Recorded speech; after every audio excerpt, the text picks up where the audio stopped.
গাড়ি চালাতে কোনো অসুবিধা হচ্ছে না তো? না। তুমি কি চোখে ঝাপসা দেখছো? মাথায় আঘাত পেলে অনেক সময় চোখে ঝাপসা দেখে। আমি পরিষ্কার দেখতে পাচ্ছি। আচ্ছা, তোমার কোনো তোমার শরীর খারাপ লাগলে তুমি আমাকে বলো, তাহলে বাড়ি যাবার আগে কোনো একটা ডাক্তারকে দেখিয়েই যাও। দরকার হবে না, আর আপনাকে ওইভাবে আমার উপরে নজর রাখতে হবে না। আমি এক্ষুনি মরে যাচ্ছি না।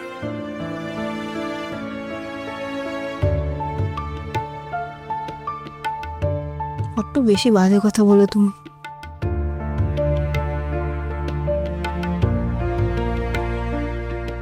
কেমন একটা অদ্ভুত ফিল হচ্ছে ভেতরে। কেমন যেন মনে হচ্ছে এমন কিছু আমার জীবনে আগেও ঘটেছে।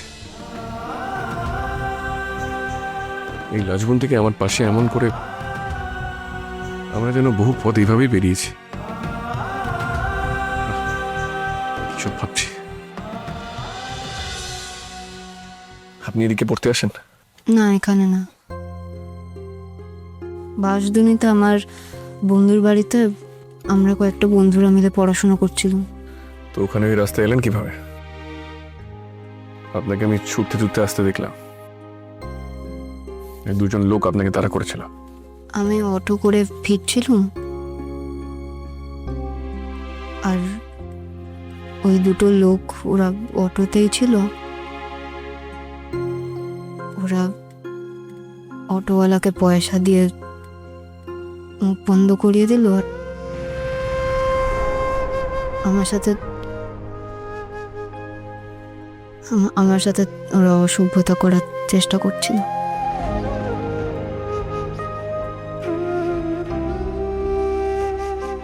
আপনি ঠিক আছেন তো? হ্যাঁ,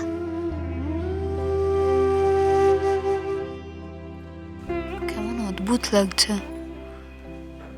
আবার ওই লোকটার সঙ্গে আমি গাড়িতে, ওর পাশে।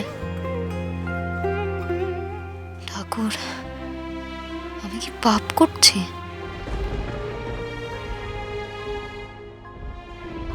আমার কেন ভালো লাগছে ওর পাশে বসে এইটুকু যাওয়া?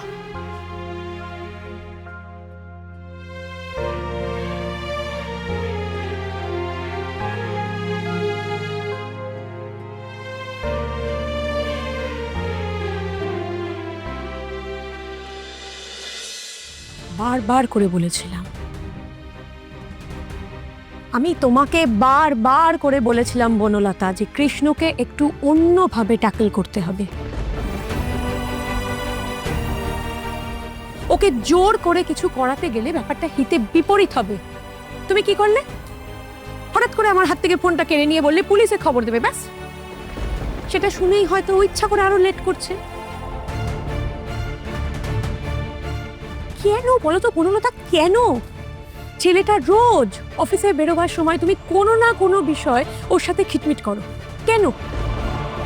ও বড্ড জেদি বনলতা। এতদিন থেকেছো তুমি ওর সাথে, এটা বোঝা উচিত। তোমারও জেদ কিছু কম নয়। আন্টি, সেই ঘুরে ফিরে আমারই দোষ, তাই তো? মানে তোমার ছেলে বাড়ি ফিরছিল, তাতে আমারই দোষ। কিন্তু এতটা সময় লাগছে, অফিস তো অনেক আগে ছুটি হয়ে গেছে। তাহলে কি কৃষ্ণ দূরে কোথাও গেল নাকি? কি করে জানবো? ও তো বলছেই না ও কোথায় গেছে। বউকে কাটিয়ে বেরোতে পেরেছে, মুক্তি পেয়ে গেছে। এখন সে কোথায় ঘুরছে, একা ঘুরছে না কারোর সাথে ঘুরছে, সেটা কি করে বলো বলো?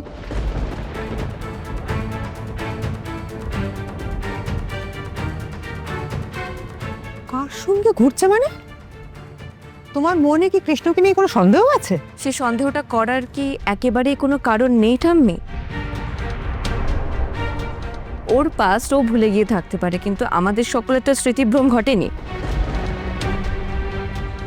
কটা দিন আগেও কাকে নিয়ে বাড়াবাড়ি করতো, সেটা প্লিজ ভুলে যেও না। আহ, চুপ করো বনলতা। ছেলেটাকে আগে বাড়ি ফিরতে দাও, তারপর বিষোদ্গার করো। ঘরে ফিরলে কি তার সামনে এই বিষয়ে কথা বলা যাবে? আচ্ছা, তোমরা শিওর ও গোপনে লাজুর সাথে যোগাযোগ করে না? আবার কেমন ধরনের কথা? লাজু এখানে কোথার থেকে এলো? এত অবাক হয়ে যাচ্ছ কেন ঠাম্মি? কেন এরকম সন্দেহ কি আমার হতে পারে না? তোমাদের ছেলে লাজুকে নিয়ে যা কাণ্ড করেছে, তারপর কি আমার এরকম ভাবে অবাস্তব? রাজুর সঙ্গে যদি তার যোগাযোগ রাখার হয় সে লুকিয়ে কেন রাখবে? তাছাড়া সে যে এখনো রাজুকে মনে করতে পারেনি সেটাকে তুমি ভুলে গেছো? কে জানে ঠাম্মি, ওতেও তো পারে এর মধ্যে লাজুর কথা ওর সব মনে পড়ে গেছে, কিন্তু আমাদের জানায়নি।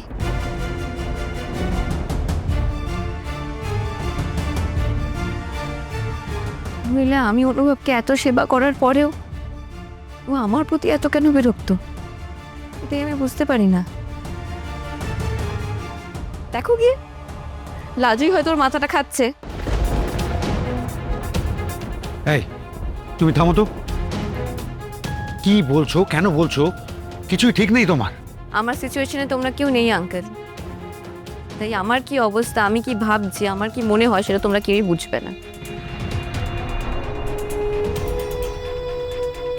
আমার মনে হয় কি আমরা সবাই না একটু বাড়াবাড়ি করে ফেলছি, সবাই একটু মাথা গরম করছে, শুধু একা বনলতা না। আরে বাবা, অনেক দিন পরে কৃষ্ণ গাড়ি নিয়ে বেরিয়েছে অফিসে, তো হতেই তো পারে একটু এদিক ওদিক যাবে। আর কৃষ্ণ তো ড্রাইভ করতে ভালোবাসে, ও স্ট্রেস কমে এতে। তুই ভাবিস না এত ছোট, তো দাদা কিন্তু ঠিক কথা বলেছে।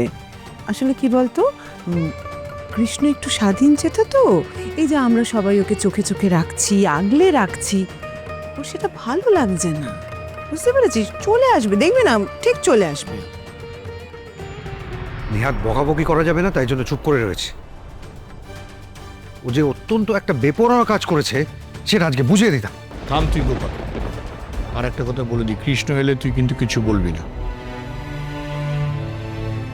আর তোমাদেরও বলছি, ও এলেই না সবাই অভিযোগের লিস্ট নিয়ে বসে পড়ো না, কেমন? সে সুস্থ থাকলে সবকিছু হাসি মুখে অ্যাকসেপ্ট করো। আর বনলতা, তোমাকেও বলছি, তুমিও কিন্তু কিচ্ছু বলবে না কৃষ্ণকে।